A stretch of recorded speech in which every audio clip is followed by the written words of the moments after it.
हमारे देश में वैसे तो बहुत सारे महापुरुष हुए हैं, बहुत संत हुए हैं, बहुत सन्यासी हुए हैं जो अपने लिए नहीं जीते थे, हिंदुत्व के लिए जीते थे, सनातन धर्म के लिए जीते थे, लोगों के बीच में जाते थे, जंगलों में जाते थे, उनके पास बैठते थे, वनवासियों के पास बैठते थे। उस समय किसी की मजाल नहीं थी कि कोई धर्म परिवर्तन कर दिया, कोई सनातनी को किसी और धर्म में बदल दे। स्पर्श क्रिया, सम्मोहन क्रिया, ये सारी क्रियाएं हमारी हैं।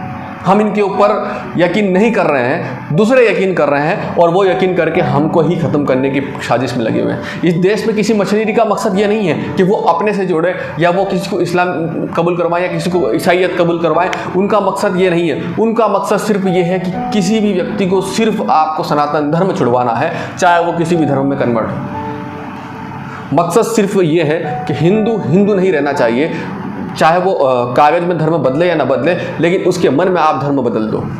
और इसी को मैं मतांतरण कहता हूँ बार बार। मन के अंदर का जो धर्म बदल दे वो होता है मतांतरण, और ये मतांतरण करने में बहुत ज़्यादा सक्षम हो गए।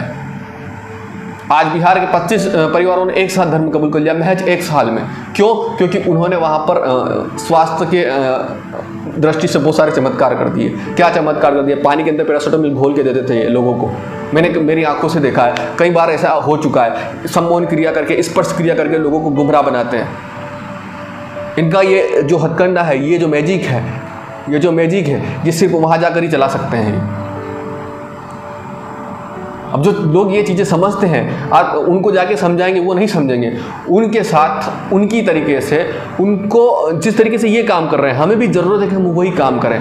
और हमें ज़्यादा मेहनत नहीं करना पड़ेगी, क्योंकि वो पहले से ही सन्यासी है, सनातनी है, पहले से ही सनातनी है। वो जो वनवासी है पहले से सनातनी है। हमें तो उनको ये भी नहीं कहना कि ये धर्म अपनाओ, वो धर्म अपनाओ। हमें तो उनको सिर्फ और सिर्फ सही मार्गदर्शन करना है।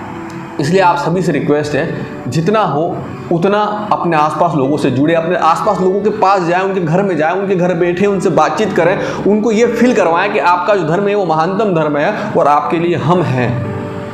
मुझे पता है आप सक्षम नहीं है, आपके पास पैसा नहीं है, आपके पास कुछ भी नहीं है, लेकिन जितना आप उनको सही सलाह दे सकें सही समय पर वो करिए।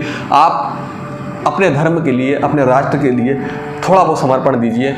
अगर आपने नहीं दिया तो कल हो सकता है अपने ही राष्ट्र में, अपने ही देश में हमको एक मेहमान बन के रहना पड़े। जय श्री राम।